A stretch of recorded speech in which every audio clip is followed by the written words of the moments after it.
We've asked you a lot of questions about adjusting, specifically attacking the rim and finishing around the rim. What's that adjustment? I mean, it just takes a little bit more focus, honestly. I mean, everyone's hands are about 2-3 inches longer. Everyone's a little taller, so making sure you hit the spot that you want on the backboard and finishing it with a soft touch. I find myself getting rushed a little too much as well. I feel like I know that I have a lot more time than I think I do, so just kind of staying composed and finishing like I've done multiple times before. Just kind of staying out of my own head and just breathing, relaxing, and putting the ball in the hoop. You have some strong finishes in recent games that put back down the drive. I think it was against the Warriors. Is your confidence growing in that regard?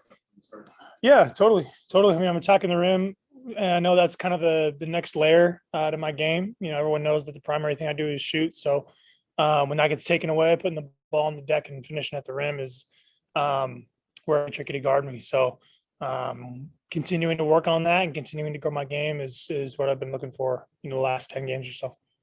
At what stage of your career, maybe youth or whatever, did you gain the expertise in cutting?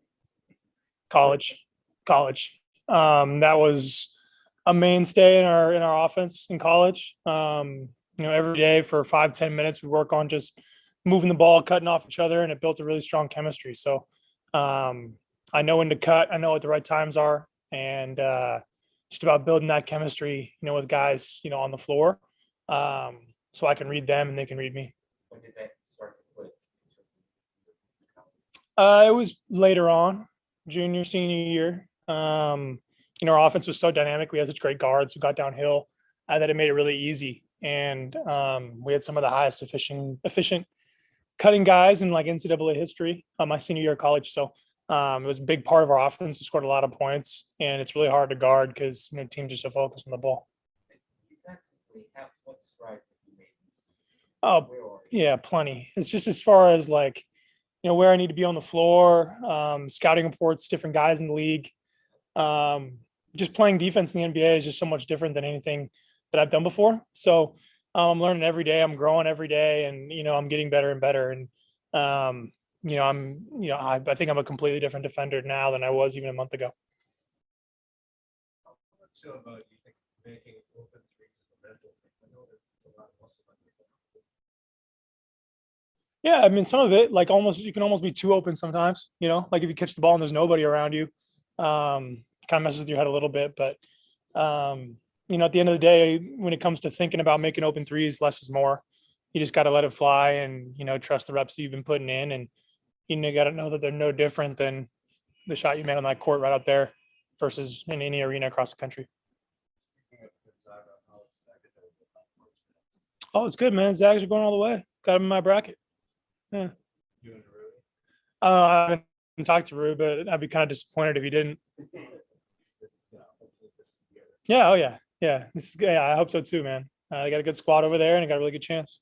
And what are your impressions of Chet? Oh, I like him, man. He's a really good player. Really good feel for the game, and he has a skill set that not a lot of people I've ever seen before. And I'm excited to see what he does at the next level and how quickly he develops, because it seems like he's a really quick learner. So I think it'll be obviously the sky's the limit for him. Play any role in terms of hosting him or any sort of interaction? No. I was kind of out of the hosting business when I wasn't going to play with the guy that was on the visit. So Chet was there the year that I was gone. So I'll let the other guys take care of that. So credit goes to them. As a starter, having more minutes, more shots, and maybe more of an ability to play through your mistakes, what's that done for your ability to develop? Oh, it's been critical. Being able to play through mistakes and just learn by experience. I mean, there's no substitute for NBA minutes, no matter how many you get. So I'm just really happy that I have the chance to play through mistakes and play through all those things. And it's made me a better player, and consequently I make less of them. So, really happy that I've gotten that opportunity, and I've took it in stride. With 14 games left, obviously you guys have goals as a team, but what are you kind of hoping to do individually just in terms of your development? I'm doing all the right things. I'm making big strides. I feel great about where my game is at. I just want to win every game from here on out. Like, that's really it for me personally. losing sucks and losing games in a row sucks. And I want to turn that ship around as quickly as possible and do whatever I need to do to help us go 14-0, for the rest of the season.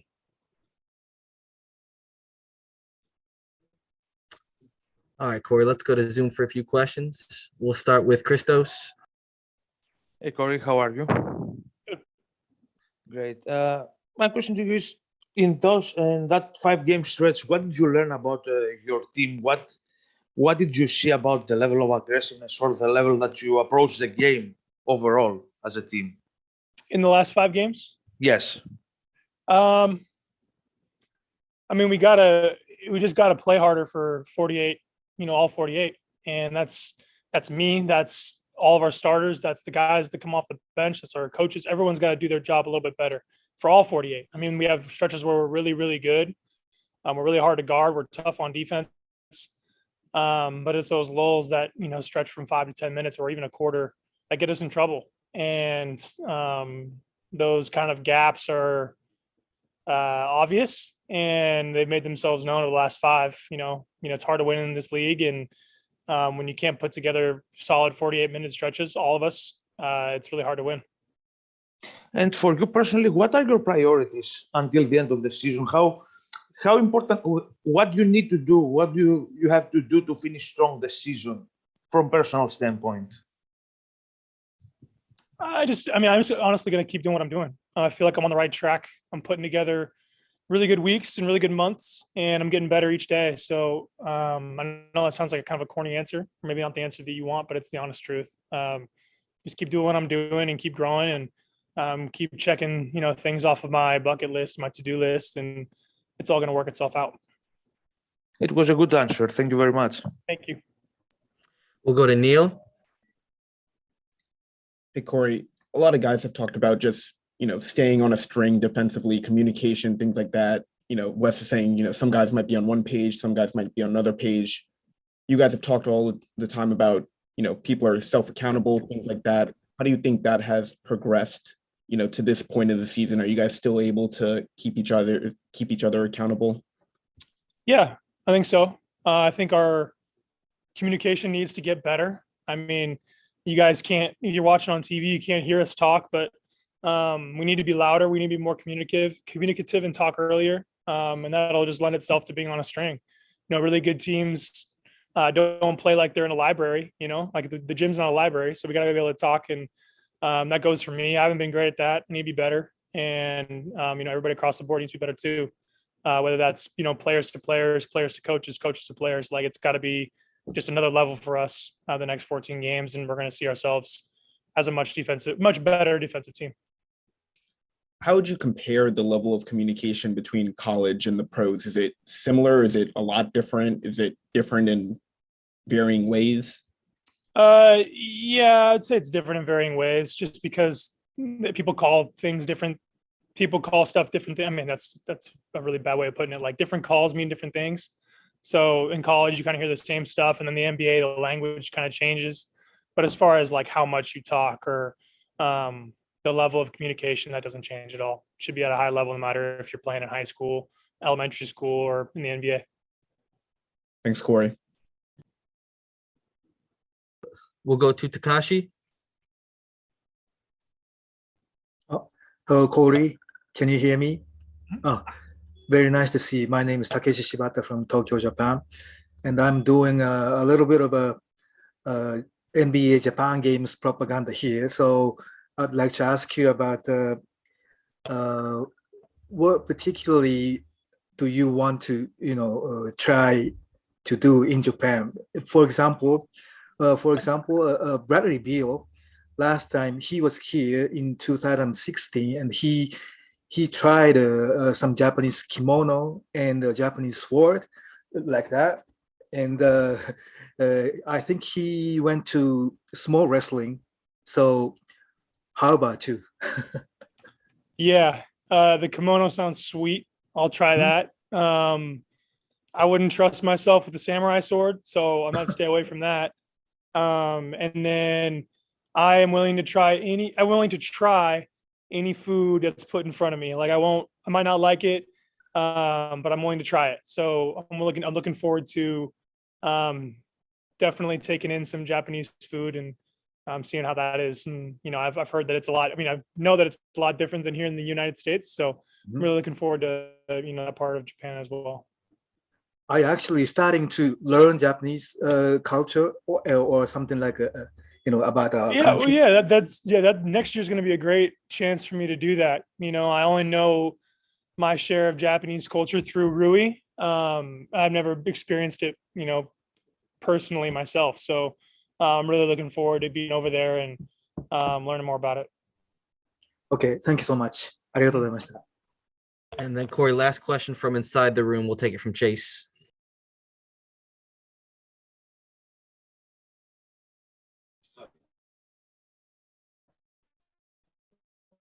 Sorry.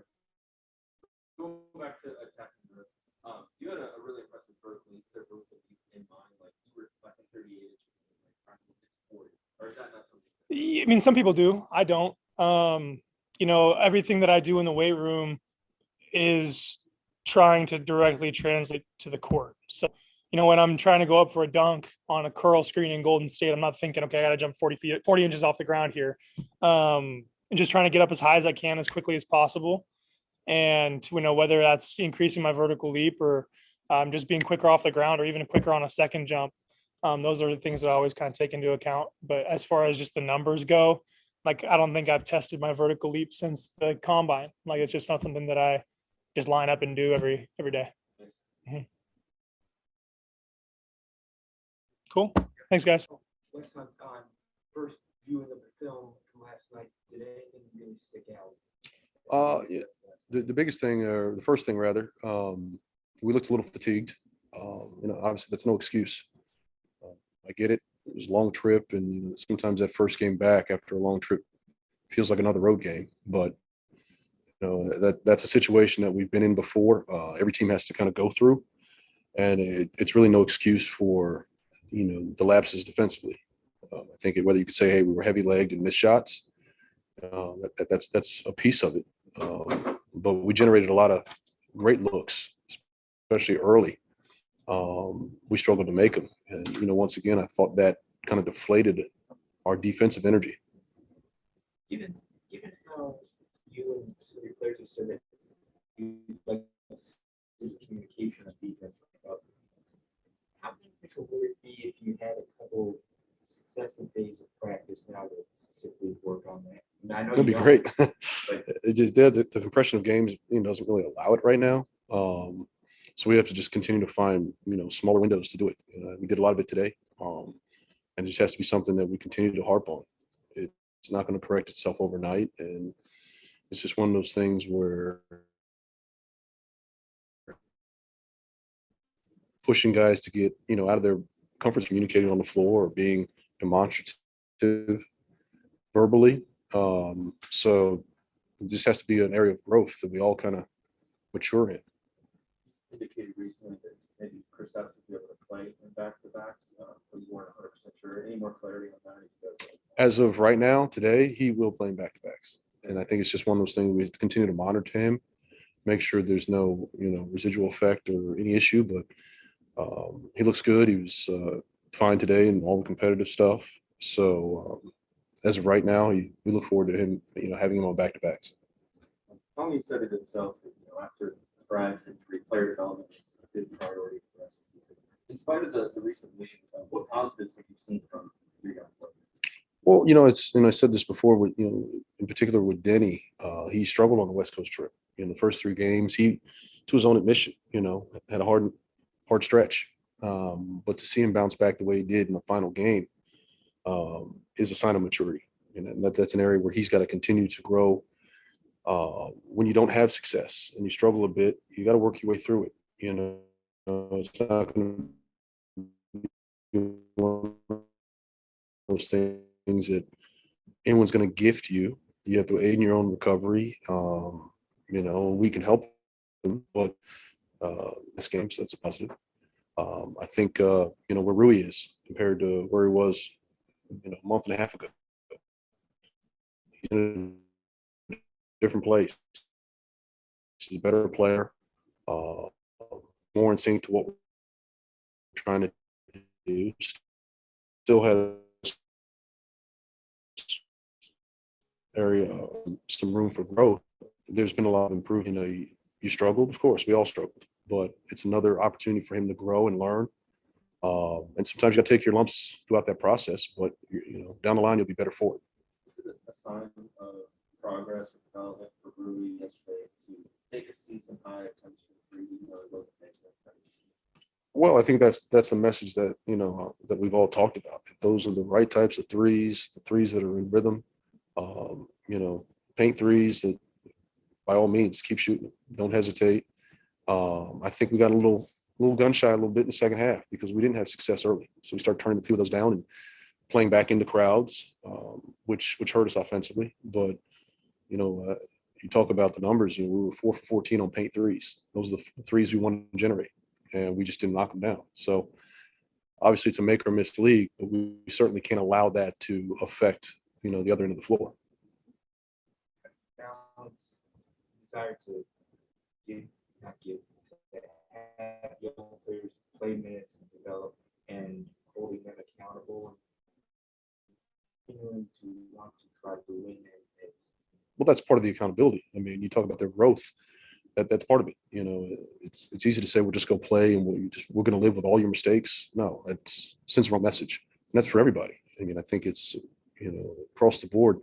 Of course, certain guys have a little bit more latitude than others, but you still have to be accountable to your teammates and accountable to what we're trying to do as a unit. If you're not, then those minutes are not guaranteed. Just the way we're constructed, those young players are a big part of our rotation, so they're going to get minutes by design, but they have to make sure they continue to earn those. When you think of the pros of really coming up, Well, and I think initially working him back into the fold, and then there were some minute restrictions for quite some time. I think we're kind of getting out of that realm, where we can push him a little bit, extend him a little bit more. But I think it's still going to take some time.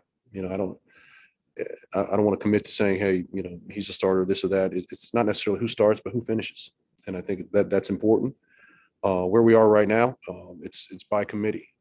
Whoever's playing well, whoever's giving us what we need in that moment, we'll get those minutes. what's the area of growth? Well, I think overall feel for the defensive side, the one-on-one part. I think he gets some of the coverage things. There's a little confusion or hesitation, and then that layer of communication behind it. And a lot of times we don't talk because we're not quite certain what to say. And even when in those moments, even if it's not schematically correct, at least if we're communicating, then all five guys can be connected, and we'll figure it out afterwards. But I think sometimes there's some hesitation, and now we're behind the ball a little bit. Now we're trying to play catch up, trying to react to situations, and that's where you find yourself scrambling. It's very tough to scramble in this league, close out, scramble, and get to the 3-point line. If we're finding ourselves in those situations a lot, you don't ever. It makes it very difficult to catch up. You guys get a sense of playing what do you think about the emergence market? He's had a heck of a year. I mean, his size and strength, his ability to play downhill, play in transition. It's tough to guard because he's big enough to go where he wants to go. I think the ball better, which makes it tough in pick and rolls to say, hey, go under. He's going to make you pay. So it's a challenge. And obviously, Ish, Howell, we give up a lot of size, so it's a little bit of concern. But, those guys will fight, compete. We just have to meet force with force and try to, meet them early. In what ways has Corey progressed defensively? Well, it's tough because, sometimes he's matched against larger guys, and some of that is just technique, understanding how to, gain leverage, play the game within the game, be a step ahead of the play. A lot of young players struggle with that, but I'll give Corey, a lot of credit. He tries to put himself in the right coverage spot. He tries to, adhere to the game plan to at least give himself a chance. But the growth part for him is just kind of sniffing situations out, under kind of reading the flow and trying to anticipate, what's next. I think if you can do that, you'll give yourself a half a second or two to be ahead of the play. All right, Coach, we'll switch to Zoom for a few questions. We'll start with Christos. Hello, Coach. Hope you're doing well. For you, what are the main challenge, or what are the challenges that you have ahead of you until the end of the season, until the end of the regular season as a team? Well, I just think it's you're just trying to stay the course without getting frustrated and get deflated, and it's less for me, and it's more the group. At times when you're putting effort into something and it's not going your way, it's easy to just trying to pull back a little bit, and instead of pushing, digging deeper, try to find another way to impact it. I want to keep their spirits up, but also you got to coach and hold these guys accountable. I think that there are a lot of lessons to be learned in the last 14 games, and these are valuable games. Of course, we want to win all of them, but win or lose, we can take something from it, and we don't want to build bad habits. Continue to kind of enforce and lay our foundation, and hold guys accountable to that. And speaking about the accountability, how important is for your players to keep each other accountable? And what did you see in the locker room? Speaking about that.